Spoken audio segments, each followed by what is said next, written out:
আজকের recipe chicken soup. একদম hotel রেস্তোরাঁর মতন করেই কিন্তু চিকেন স্যুপ খুব সহজে বাড়িতেই বানিয়ে ফেলা যায়। তো আমার এই রেসিপিটা দেখতে থাকুন। খুব সহজে কিভাবে বাড়িতে হোটেল রেস্তোরাঁর মতন করেই চিকেন স্যুপ রেডি করা যায় তাহলে বুঝতে পারবেন। আর চিকেন স্যুপটা দেখতে কতটা সুন্দর হয়েছে দেখুন। নমস্কার বন্ধুরা, আমি দেবযানী, আপনাদের চ্যানেল দেবযানী রান্নাঘর উইথ ভিলেজ ফুডে আপনাদের সবাইকেই স্বাগত জানাই। প্রত্যেক দিনের মতো আজকেও একটা রেসিপি আমি আপনাদের সঙ্গে শেয়ার করব।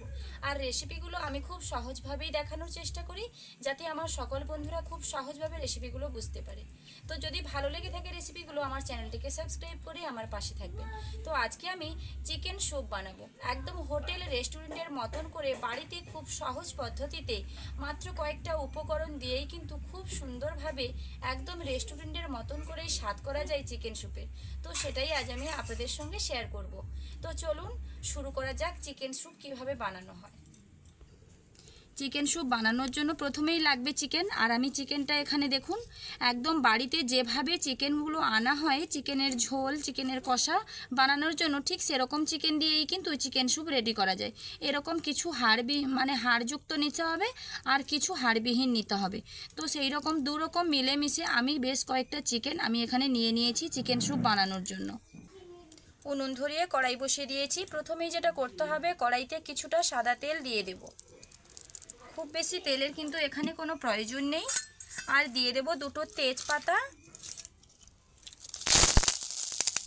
আর গোটা গোলমরিচ।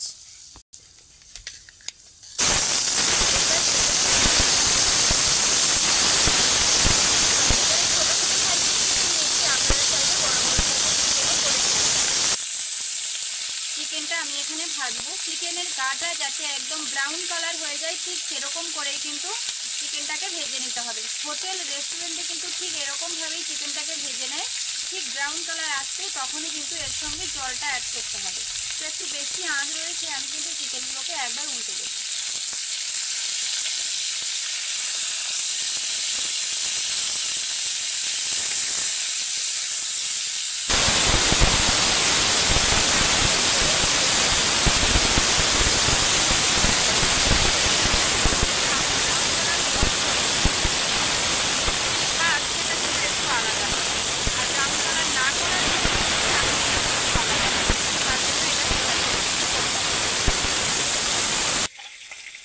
চিকেনটা কড়াইতে দেওয়ার পর এতটাই আওয়াজ হচ্ছিল চিকেনের, এতটাই কড়াইতে আওয়াজ হচ্ছিল, আপনারা হয়তো আমি যে কথাগুলো বলেছি শুনতে পাননি। তো আমি আরেকবার বলে দিই সেই একই কথাগুলো।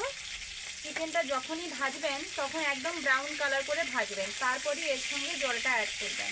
ব্রাউন কালার করে ভাজার ফলে কিন্তু চিকেন স্যুপের স্বাদটা একটু আলাদাই হয়।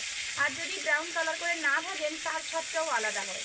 তার জন্য আমি এখানে একদম চিকেনের দুদিকের গায়ের অংশটা যেন ব্রাউন কালার হয়ে যায় ঠিক সেরকমভাবেই কিন্তু চিকেনটাকে ভেজে নিচ্ছি। আর এদিকে চিকেনটা ভাজা হতে হতে চিকেন স্যুপের জন্য যে ভেজিটেবলের প্রয়োজন আমি এখানে কিন্তু একটা চপার বোর্ডের মধ্যে সেগুলো কেটে নিচ্ছি।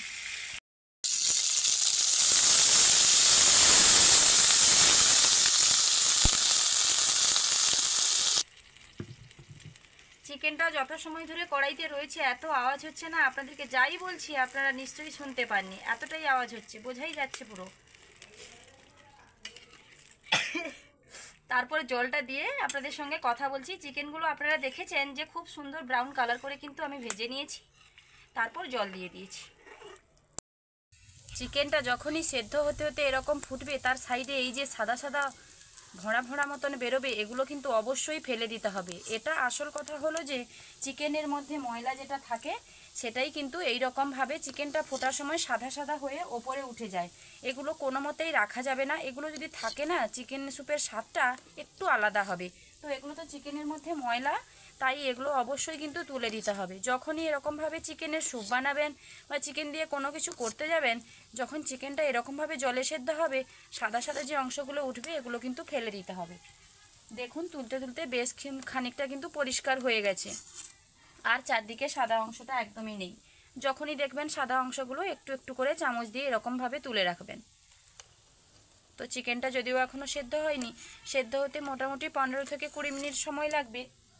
তো সেদ্ধ হয়ে যাক, তারপর দেখাচ্ছি কি করতে হবে। চিকেন স্যুপের জন্য যে ভেজিটেবলগুলোর প্রয়োজন সেগুলো আমি এখানে কেটে নিয়েছি। এখানে রয়েছে বিনস, গাজর, টমেটো, পেঁয়াজ আর এদিকে রয়েছে ক্যাপসিকাম। আমি এখানে যা যা ভেজিটেবল দিয়েছি আপনারা চাইলে আরও অনেক রকমের ভেজিটেবল এখানে অ্যাড করতে পারেন। পেঁয়াজ কলি, আরও বিভিন্ন রকম, যদি ওই যে ভুট্টা যাকে বলা হয় সেটাও কিন্তু আপনারা দিতে পারেন। তো এই রকম ভেজিটেবল কিন্তু দেওয়া হবে চিকেন স্যুপের মধ্যে।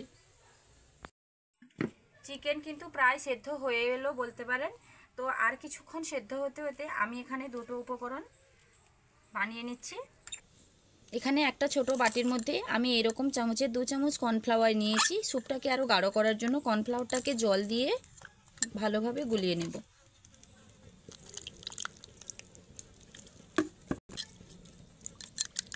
ঠিক এরকমভাবে কিন্তু গুলে নিতে হবে কর্নফ্লাওয়ারটাকে। এই দেখুন। তো এটাকে সাইডে রেখে দেব। এখানে আমি আর একটা বাটি নিয়েছি, তার মধ্যে দুটো ডিম ফাটিয়ে দেব। ডিম দুটোও কিন্তু স্যুপের মধ্যে দিতে হবে। স্যুপটা যখন রেডি হয়ে আসবে একদম শেষের দিকে দুটো ডিম দিয়ে দিতে হবে। ডিমের মধ্যে কিন্তু লবণ দেওয়ার কোনো দরকার নেই। ভালোভাবে ডিমটাকে ফেটিয়ে সাইডে রেখে দেব।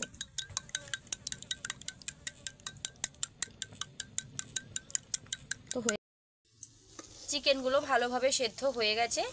এইবার জল ঝরিয়ে চিকেনগুলো একটা প্লেটের মধ্যে নামিয়ে নিচ্ছি। দেখেই কিন্তু মনে হচ্ছে যে চিকেনগুলো সেদ্ধ হয়ে গেছে।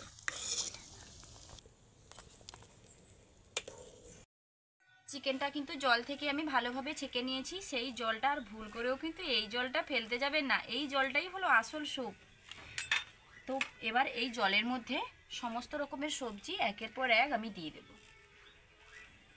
প্রথমেই দিয়ে দেব ক্যাপসিকাম, দিয়ে দেব পেঁয়াজ কুচি, আর পেঁয়াজটাকেও কিন্তু আমি ডুমো ডুমো করে কেটেছি। দিয়ে দেব টমেটো, দিয়ে দেব গাজর, দিয়ে দেব বিনস। কিছুটা বিনস আমি রেখেছি ওপর থেকে সাজানোর জন্য। এইবার এর মধ্যে কিন্তু দিয়ে দেব পরিমাণ মতো লবণ, দিয়ে এটাকে কিছু সময় বয়েল হওয়ার জন্য কিন্তু সময় দিতে হবে। আর এদিকে চিকেনটা কিন্তু এখনও গরম রয়েছে, ঠান্ডা হওয়ার পর চিকেনটাকে ছাড়িয়ে নিতে হবে। একদম এই যে চিকেনের হাড়ের মধ্যে যে এই যে মাংসগুলো, এগুলো কিন্তু অবশ্যই হাত দিয়ে ভালোভাবে ছাড়িয়ে নিতে হবে।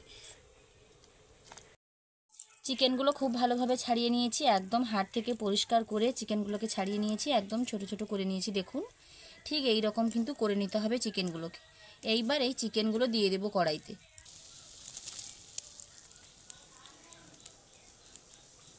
বাড়িতে যখন চিকেন আনবেন চিকেনটা রান্না হওয়ার জন্য, সেখান থেকেই কয়েক পিস চিকেন বাঁচিয়ে রেখে দেবেন। ঠিক এই রকমভাবে চিকেনের স্যুপ বানিয়ে খাবেন, দেখবেন একদম অপূর্ব সুন্দর লাগবে। ঠিক যেমন করে হোটেল রেস্টুরেন্টে হয় ঠিক সেই রকম।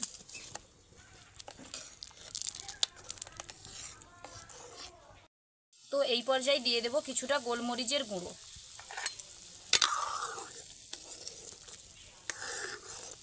আবারও 5 মিনিট মতন কিন্তু এটা ফুটে যাওয়ার জন্য সময় দেব। কিন্তু ফুটে গেছে। এইবার এই স্যুপটা একটু গাঢ় হওয়ার জন্য কর্নফ্লাওয়ারটা দিয়ে দেবো। কর্নফ্লাওয়ারটা আমি আগে থেকেই গুলে রেখেছিলাম, আবার শক্ত হয়ে গেছিলো। কর্নফ্লাওয়ার কিন্তু এরকমই জিনিস। তো আবার আমি ভালোভাবে গুলে নিয়েছি, এইবার দিয়ে দেব।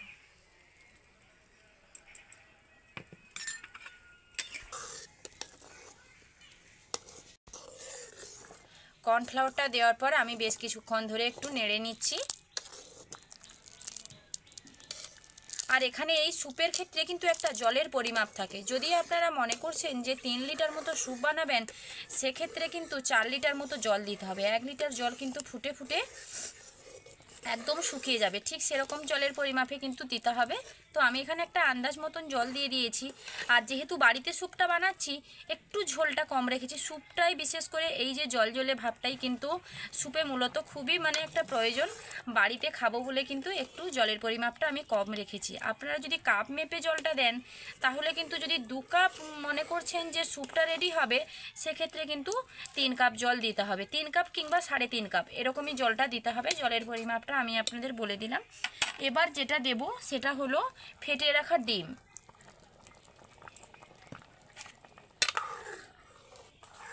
এইবার স্যুপ একদম পারফেক্টভাবে রেডি হয়ে গেছে ডিমটা দেওয়ার পর।